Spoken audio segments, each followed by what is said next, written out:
I am making this video today in order to offer an insight as to what the recent legal battle between the solar PV industry and the Department of Energy and Climate Change has had on the current feed-in tariff, and also the reasons behind it.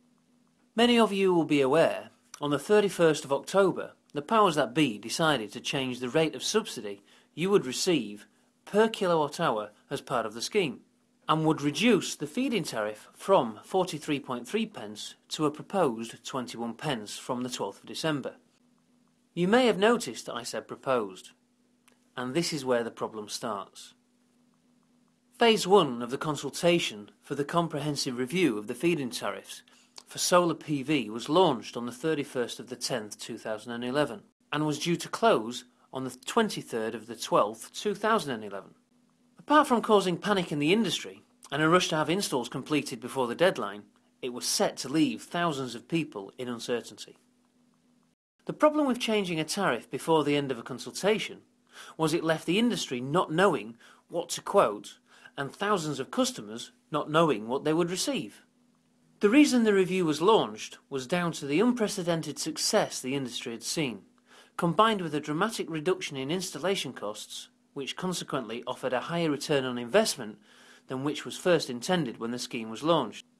They predicted an install capacity of 150 megawatt per year, but at the end of the first year, 280 megawatt had already been installed.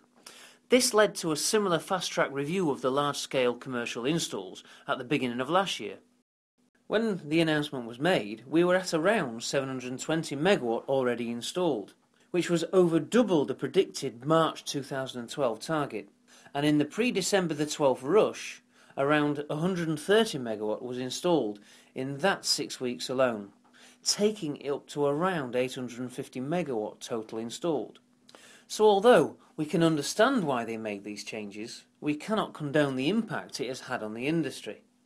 The subsequent court case has ratified this. After the decision went against them, they asked for an appeal to be granted. But Judge Mitting refused this on the grounds that they have no realistic chance of winning and didn't want them to cause any more damage to the industry than they already had. Regardless of this, the government was intent in fighting their cause and resubmitted an appeal in early January. This was heard on the 13th and was deliberated upon until the 25th, where it was announced by the Court of Appeal that the Department of Energy and Climate Change did indeed act unlawfully, which now means 4 judges has decisively ruled that the government may not make retrospective changes to the feed-in tariff, and as Lord Justice Moses concluded, to do so would be to take away an existing entitlement without statutory authority. As a result, the DECC has lost its appeal, meaning the feed-in tariff now is back to 43.3 pence for sub-4 kilowatt systems installed and registered before the 3rd of March 2012. Although the DECC has obviously no chance of winning any further appeals, they continue their efforts to stem a further spate of installations by threatening further legal action. As a result, they are trying to win by default. Fortunately, solar PV still presents an attractive return on investment, regardless of the changes in tariff. This is due to the massive reduction in equipment costs we have seen from manufacturers and suppliers shortly after the 12th of December. So, if you were remotely interested in investing in solar panels before and missed out on the opportunity, don't miss out again, because from the 1st of April this all could change once more. If your house doesn't meet the Energy Performance Certificate rating or EPC rating of C or above, it could be reduced down to 9 pence. So at 21 pence you have nothing to lose.